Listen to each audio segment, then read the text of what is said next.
estimate that the dominant company can be protected for sure. Basically, otherwise you might make an error of over enforcement. And well, because it is evaluated at the dominant company's cost, the dominant company can check it for itself whether it satisfies competition law or not. If he cannot have information available what's the cost of its competitors are. So both on the practical and the theoretical side, this sufficient competitor test stands quite well.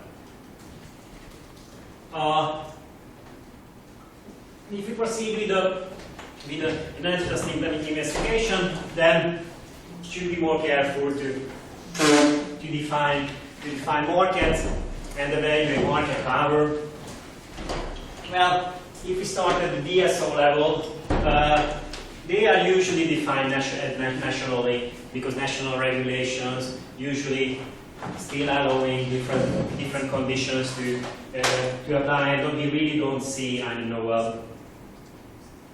Slovakian DSO supplying customers in Poland at the DSO level.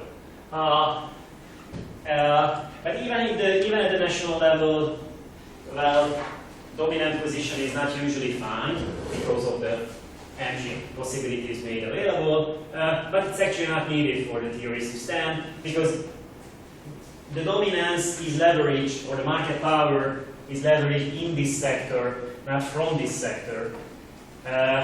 And that's why basically you've got to concentrate on the sector where the market power leverage is coming from. And that's the infrastructure. And the infrastructure providing access to the national market. This is what the usual definition is. However, we should be careful in investigating that because if, for example, we got a country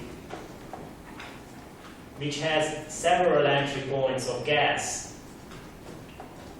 In case of Hungary, this is really the case that you have the gas can from Austria in the future might come from the south and predominantly it comes from northeast. Then question would be whether that infrastructure is objectively necessary for competition to evolve at the downstream level. Well, why is this important? Because if you just somebody might argue that I want to import gas from Russia, and because of that I need complete access to that entry point. Because in order to import that gas on that route that I already booked, I have this only choice. So you should give me access at this, because that's an essential facility. Yeah, that would be an essential facility for importing that specific gas, but that might not be essential or objectively necessary for competition to stand on this country level market, because some other guys might circumvent that entry point, and if they can still create the competition needed. In the case of Hungary, this might not be the best example, because this is the only entry point where a reasonable amount of gas can enter to Hungary, because the Baumgarten entry point is very much congested. Only like 10% can come through that. The Sound corridor is not there yet. But that's important thing to consider. Not over-regulate something just because some competitors need it. The question is whether competition needs it or not. The wholesale markets, the definition of wholesale market, it's not that trivial because they are usually larger than national because of the needs of the import. However, especially if there are advanced level of vertical integration and and scarce evidence of import. Usually they are found still dominant, but it's actually not a key question for the foreclosure theories to stand, because the leverage comes from the TSO level. Actually, in energy markets now there are interesting developments in recent mergers, 2009, 2010. This RBE Ascent and EDF Segebel merger, this was in Germany, this was in Spain. For that, for example, different dimension of markets was defined during daytime and during nighttime, because, well, during daytime the entry points are during daytime national needs concentrate most nationwide producers to concentrate on their specific country, and that's why they are less reluctant to export to other countries. And well, I think we are on the verge to define electricity wholesale markets larger than national, but not yet at that point. One concern that arises, and a lot of cases were, well, there were just 3 or 4 cases run on that, but in a 3-year period, that's a lot from DG.Com's perspective. So they were run concerning on long-term contracts where consumers signed long-term contracts to a gas company. Well, the main question whether they signed with the wholesale arm, but they were vertically integrated companies at that time. And this gas is the archetypical case to investigate, and which offer this to big customers, and it's actually a downstream foreclosure case in that sense, because they are restricting the access to customers available, so entry cannot efficiently happen upstream. And they were holding a very strong market share at the upstream level. They were actually integrated in another company, Suez, that was also owning electricity infrastructure, and a lot of areas were to transport infrastructure. And most of the contracts had some exclusionary clauses or quantity forcing clauses. And what the Commission did here is basically evaluating how large part of the contract, how large part of the market is foreclosed, and how durable this foreclosure is.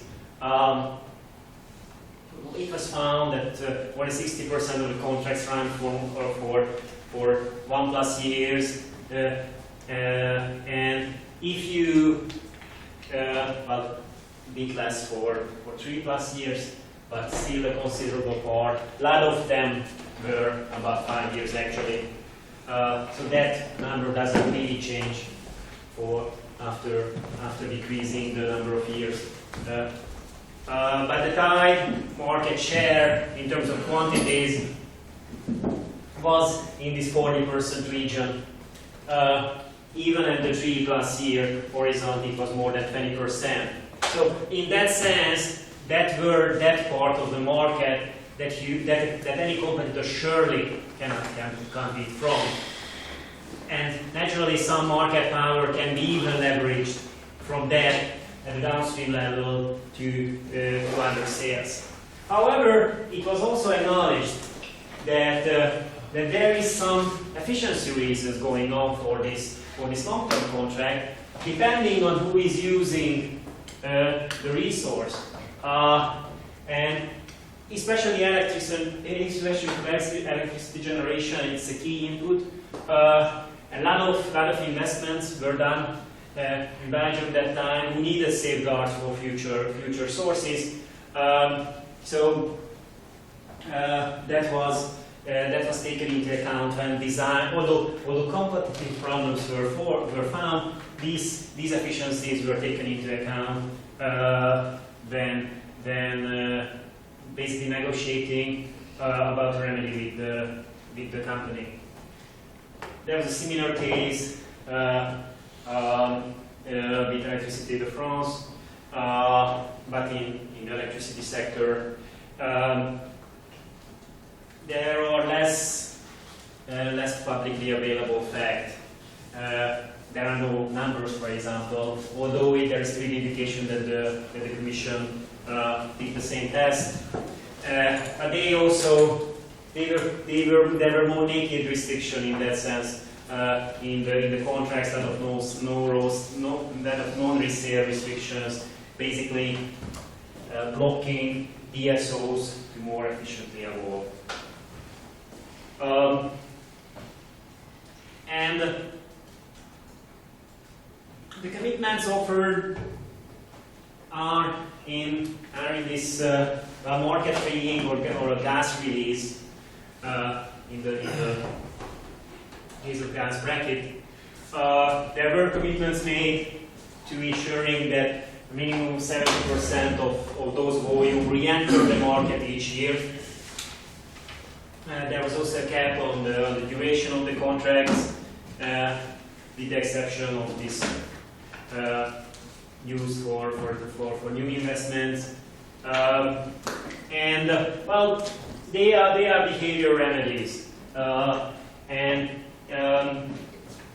that are on the one hand costly to monitor, and second, again, you might want to avoid that you influence the market too much on the long run. So that's why behavioral remedies are usually intertemporary. They're just giving safeguards for competition to evolve, and once those upstream entrants had the footprints on that market, then they could be part of be more part of the competitive process without facing the constraints imposed by the dominant company. There was also an additional element that this gas was being separated from the GBF, and because of that, maybe the commitment was a bit weaker, but in a merger that was going in the same time, this was fixed. Actually, in the EDF case, this commitment, the behavioral commitments, were longer, for more than 10 years, or if EDF's share was on their 40% for a 2-year period. About that's a downstream foreclosure part and binding consumers to the vertically integrated firm concern. There is a second concern which may be bigger, and actually there were more cases. Here I just put them in the order that they were closed. The case number indicates the order they were started, but this was how they were closed. First in 2008, and then at the end of the 2000 against ENI. And those are gas incumbents owning transport infrastructure. In the case of Germany, there are actually two, E.ON and RWE, E.ON being much larger than RWE because of the regional distribution. And all of these cases ended with remedies, basically complementing the goals or either strengthening the goals aimed by the third energy packages. They were actually run when there were the discussions ongoing with the member states on on the final version of the energy packages. So there are a lot of guessing going on whether they had interacted with each other, and actually the legal answer should be no. But the political reality is well, very likely yes. Yeah. Just a question here. Here are basically 3 of the 4 biggest EU countries. Does that necessarily mean that this problem is bigger in these countries, or is it just easier to start there and then perhaps saves a bit more costs on the consumer? It's more likely the second. Okay. And the initiation of the Gazprom case actually shows that the first fix might be the likely, or might have been the likely goal of the Commission that first solve those cases where more information was available and maybe more cooperative firms and governments are. And those in those countries whose votes are more needed to get the energy package done. I'm not saying this is the reality. I mean, I'm saying this is the likely explanation. Maybe that's what I can say officially. Yeah. But then now the Commission clearly made that that goal, that after fixing that and actually creating some good precedents to build on, we go after fixing the Central Eastern European market, where it will be a much harder job. Both because information available and also because Gazprom is not, the headquarters of Gazprom is not in Europe, so that's where there is a big legal question how European Commission law will interact with those companies. I'm going to have a small discussion on that. Just to see the cases a bit in details, because that there might be actually likely steps to take by the Commission in future cases. Actually, that's what I showed disregards, because disregards will be a main precedent for Gazprom, because they're the main focus of the investigation is also long-term contracts. But access to transport networks is also crucial because of the entry points of the Russian gas coming into the Eastern European countries.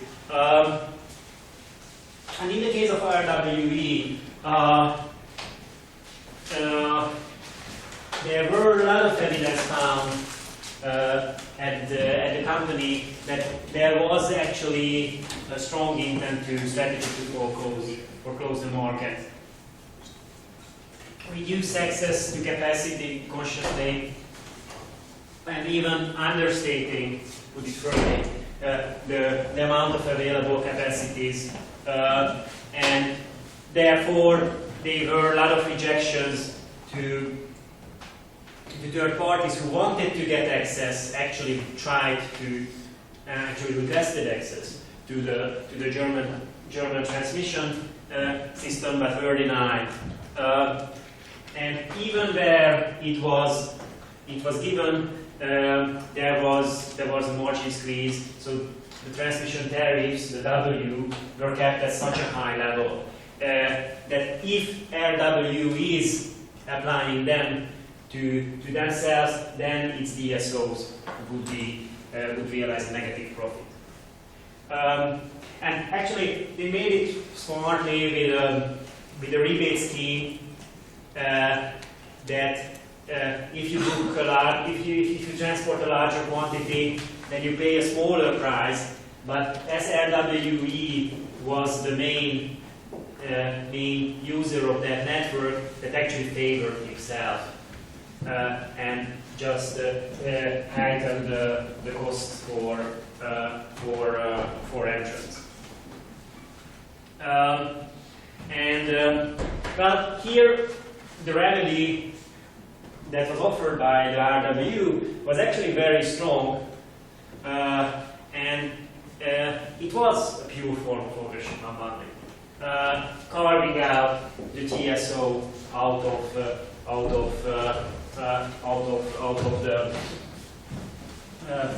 the system, out of the vertically integrated company, and this was actually, just weeks before accepting the final form of third energy package. So that case is mainly the base of speculation that there was some interlink between the two developments. And because there is a structural remedy, you remove the incentives to foreclose. Plus, it's a structural remedy, so it's easier to enforce and no need of subsequent monitoring on the market. The ENI case is very similar. Concerned the necessary infrastructure for importing gas to Italy, most specifically that gas that was coming from the north. There is a big pipeline coming from Libya, but the main importers, mainly European firms, also wanted to come from the north, mainly the TAG as the entry point from Austria. Although it wasn't necessary to find, but ENI was also proven to be dominant in the Austrian market. That is actually a reinforcing or regulating factor to consider because it strengthens the effect, helps the practice might help the company to maintain that position. And there was capacity hoarding and even capacity degradation in that sense that an inferior form of access was given, mostly in the forms of delay that you requested access, but well, there were some unforeseen circumstances, and you could have been served only in 2 weeks. And there was also strategic underinvestment of expanding those capacities, although there were clearly demand needs for that. And the remedy chosen here was also so complete carving out. And here there was also required from the Commission basically to avoid the district gas case that before ENI completes the deal, it doesn't sign any long-term contracts with downstream consumers. And that was an important addition. And all those very similar cases with GDF and E.ON, there was an additional element that these guys not just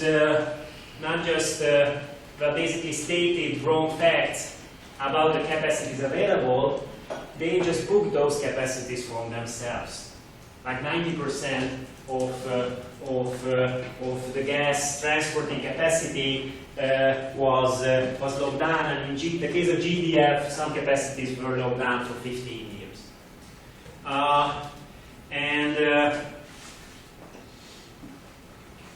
Well, you might see it's a long-term contract approach, like the district gas, but it's actually very different because these bookings were just an artificial way of understating the capacity. So the company signed those contracts with themselves at whatever price.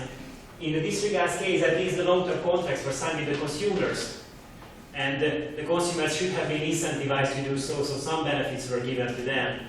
In this case, it was clearly to foreclose access to those markets. So in a sense, this case is both an upstream and a downstream foreclosure case simultaneously. And here the remedy design should have taken that aspect that the divestiture of the grid doesn't solve the problem because the bookings are still there.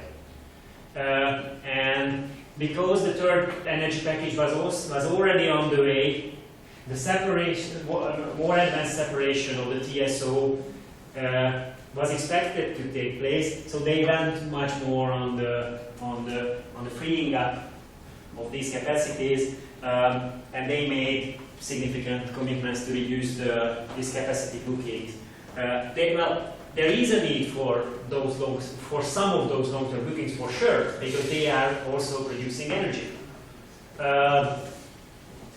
So you cannot expect them to go to a 0% to a minimum percent. That's why they it was accepted that they should done on a step-by-step basis, first an immediate release and then a final reduction. Basically, that cap, the 50% cap, booked for themselves even by longer short-term contract, should be kept for till 2024 for GDF and 2025 for neon gas. That was mainly gas. That was the focus because there the grid is much, the system, the TSO is much more a problem. There were also cases in electricity. I'm just mentioning one, although there were some others. The EON had two strengths. EON case had two interesting aspects. First, there was a problem identified with the electricity balancing market that the TSO favored its own supply affiliate. And well, that's the specificity of the electricity market. In order for the system being run, you need to have the TSO needs to have additional energy at its disposal. And this is at the balancing market. And basically, he buys some electricity to fill these capacities, but then the cost of buying that electricity he just bills to all of the users of the system. And he just bought that amount from its own arm and not necessarily from the most efficient generators. So other parties' costs were inflated, and that materialized in downstream prices.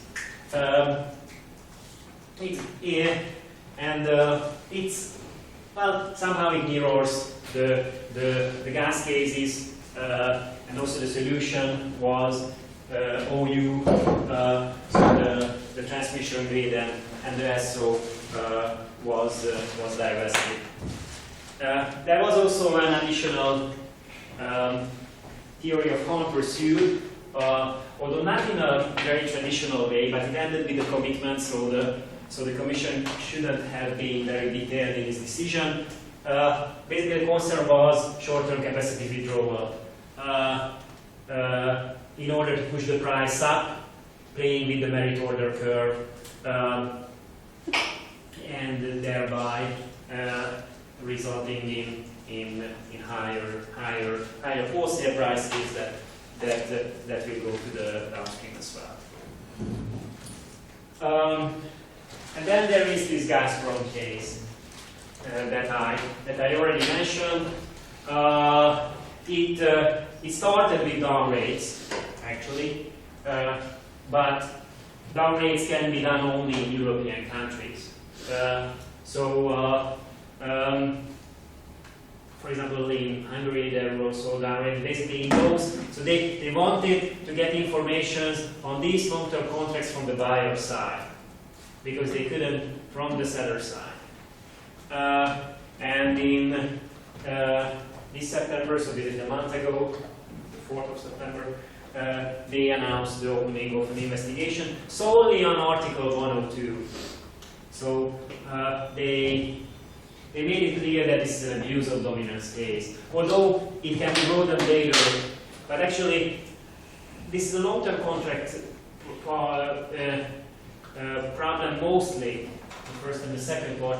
And you might want to argue that this is a vertical agreement, so that can be handled also under Article 101 anti-competitive agreement. But actually, an abuse of dominance case might give more room to maneuver. So I guess this is why the Commission went this way. And those three quotes are the only official things now. This is because that's from the press, the very brief press statement. Those are the three concerns: hindering the free flow of gas in CE countries and prevent the diversification of gas. Other press statements, there are indications that this is the long-term contracts they are having a problem with. So it's clearly a downstream foreclosure theory. And the third part, that they have linked gas prices to oil prices, it's not that clear exactly.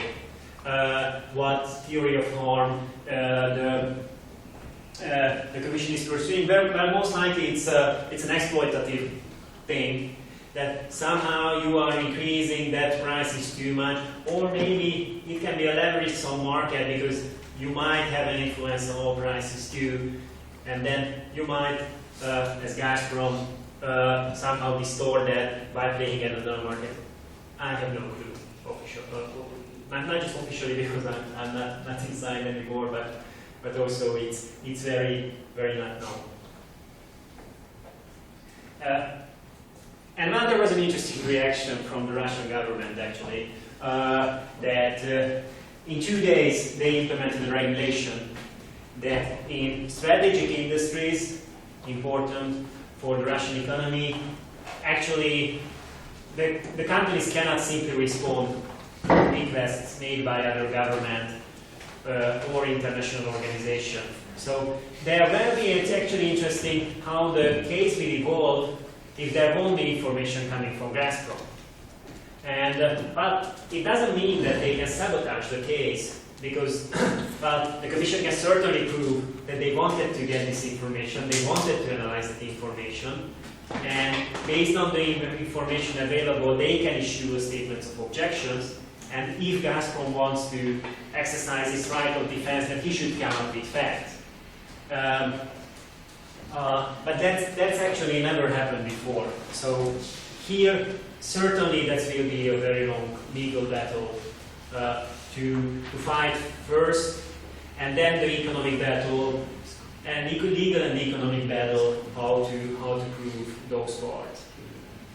Was there a plaintiff in this case, or was it the European Commission that... No, it's the Commission, it's the Commission. Those are all ex officio investigation. Okay, why now? I mean, why not before that? That's a good question. That's a good question. Why both of them they don't start these cases in the same time? It's from the practical side, I can tell that it's impossible to manage high-profile investigation, a lot of high-profile investigations in the same time. I mean, even though the Commission has a lot of resources, they are very much facing huge time constraints. And actually, it's there is no time pressure in starting the case. So it's usually a strategic. If you are starting ex officio decisions, so you have some freedom as an agency when to start it. You are usually planning it before, and the planning takes time as well. In a merger, you have nothing like that because the merger just comes in. Although you might have known that it will come because of press news and something. But for an abuse of dominance case, you might want to gather your resources before. About plan a down rate, for example, which departments to search on not that big number of people actually. Then you can send, I don't know, 10 people to each country and inspect the company's premises, even though you can get help in those cases from the national authorities. You cannot just do it in one day, because then you will go in an office where you don't find anything. And so this, and also from the legal side, it needs to be protected very much. That's the most important part. And especially if you are going against Gazprom or big companies, that is something that needs to have huge consideration in the timing of your investigation. Because in this case, the timing sort of seems like if there could be political pressure on deciding to trigger the investigation, I don't know, exactly before the parliamentary elections in Russia in 2011, and just overall, it's not like Gazprom just suddenly became dominant in 2011. It was perhaps... I don't know that play. I don't think that played a part. But is it possible to have... I don't think that played a part. I mean, it's. I think. That, I mean that conjecture that the European Commission will go against Gazprom at some time, that was in the air. So it wasn't really a surprise that the Commission initiated this investigation. Actually, the third energy package in its language, there are some clauses that are quite visible, although they are very general on the energy security front. The clearing of getting more independent from gas sources in Russia. So if you read the final energy package in 2009, that was seen and also in how the Commission supported the Southern Corridor, the Southern Pipeline, that was clearly seen that the Northeastern Pipeline, and the dependence on that, they want to at least decrease that. And well, some commentators also argue that maybe starting the case at least has a disciplinary effect on Gazprom. Well, some others don't believe that. Actually, there was one more issue before Russia actually entered WTO. One of the main concerns was this disparity between internal and external prices. I don't know how actually European Union allowed us to enter WTO, but that was one of the main cases. The second case was actually about agricultural subsidies. But probably they just continue to push Gazprom. Absolutely. So it's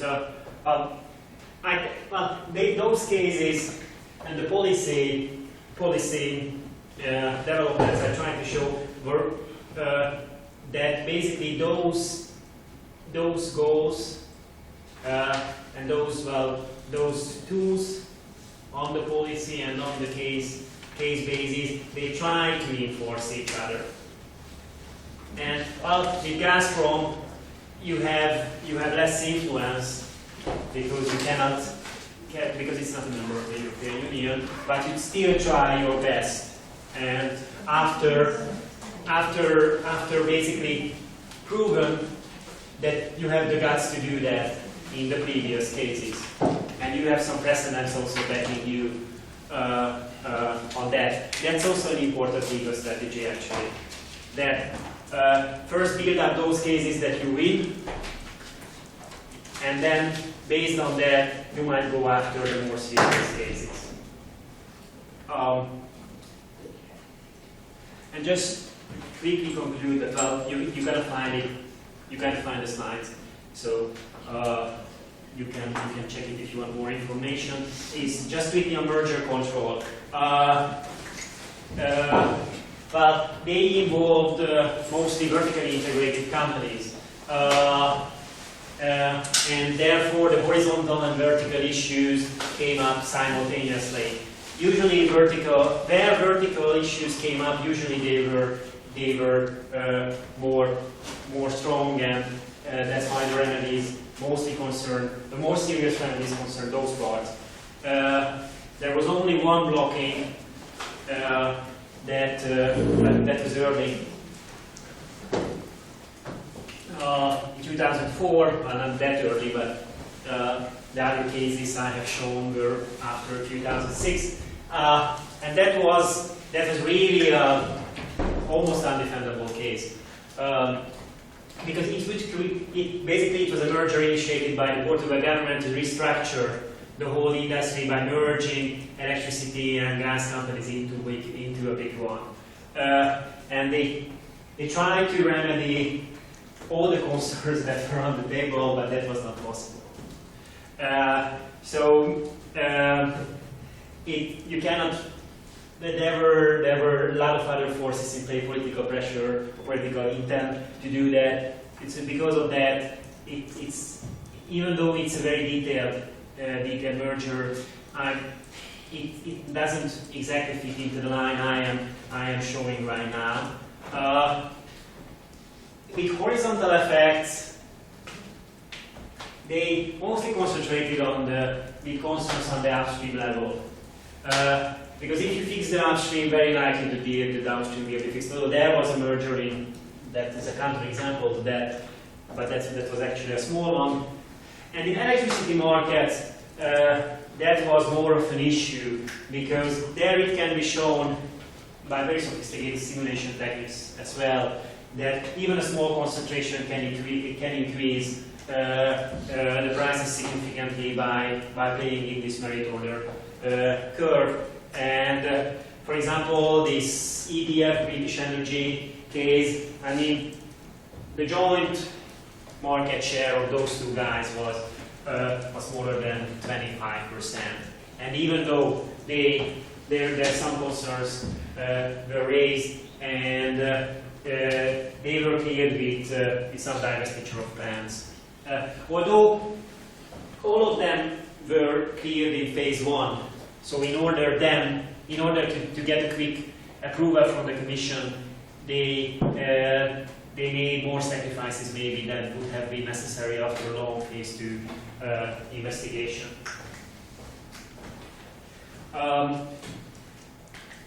And vertical effects were more pronounced, as I said. And here there were 3 detailed cases. EOMOL, that's a big Hungarian case. When EO aimed to get moles, TSO fully, also the long-term contracts he's secured from Gazprom actually, also there were some restructuring, not complete restructuring in storage, and there were, because of the incentives engaging in vertical foreclosure, there was a quite detailed investigation on that, and it was found that it might indeed take place. And what happened is actually ownership unbundling again.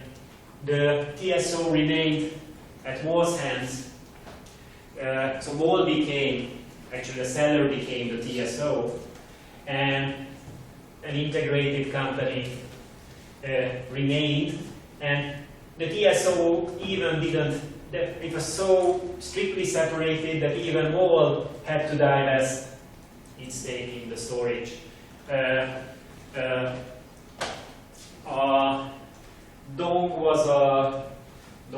were also additional remedies, but that I'm gonna just show in the next slide. The Dong was a Danish case, very similar, but there the bottleneck was more the storage, so there was ownership unbundling in storage. The GDF Suez that I briefly talked about, and the disregard, it was in the Belgian market, and bottleneck again was the transport system. So here it was required that in order the deal to get through, they need to divest the TSO there. And here it was perfect. Those are after long phase 2 investigations. So the Commission made it quite clear that he has enough evidence to do, enough evidence on its hand, that if you don't do this, that we're going to block the merger. It was credibly made. They were actually done in 2005, 2006. So at the beginning of the third energy package process. But there was also that concern that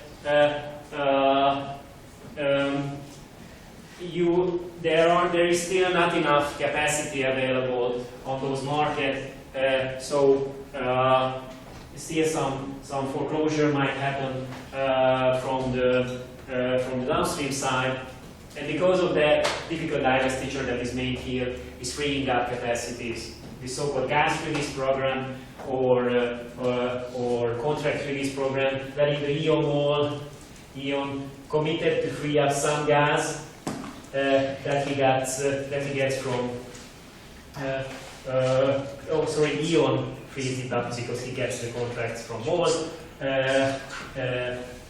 from Russia, that he puts it on the market on a yearly basis in some kind of partly auction, partly regulated prices, and also a contract he is having with MOL's domestic production, which is like about 8% of the demand. In total, the total gas release is like 15% of the demand. In the Dome, it's almost a similar divestiture, freeing up 10% of the demand.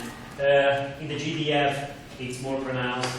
It's actually divesting the downstream arm in order to get rid of any foreclosure costs. But here there were much more market power issues because there were a lot of horizontal overlaps during the GDF Suez.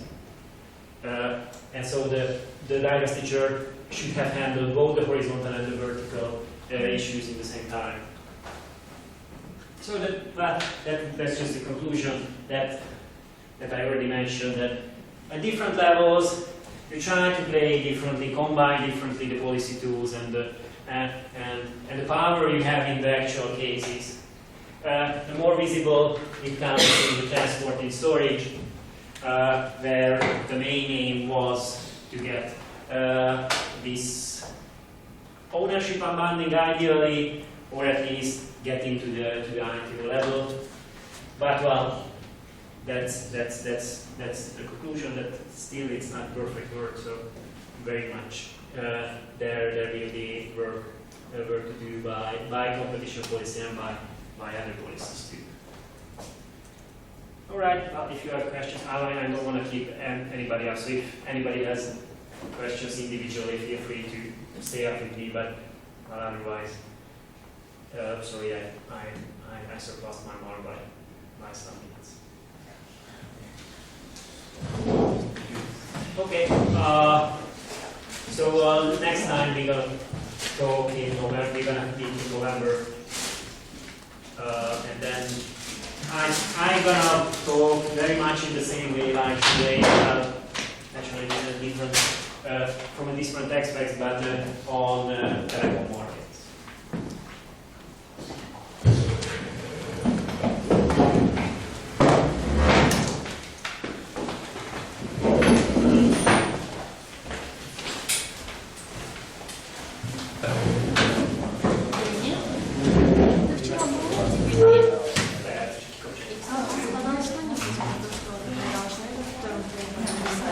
Да, ты уже надо драфты, знаешь. Да, на следующий урок. Я тоже так слышал.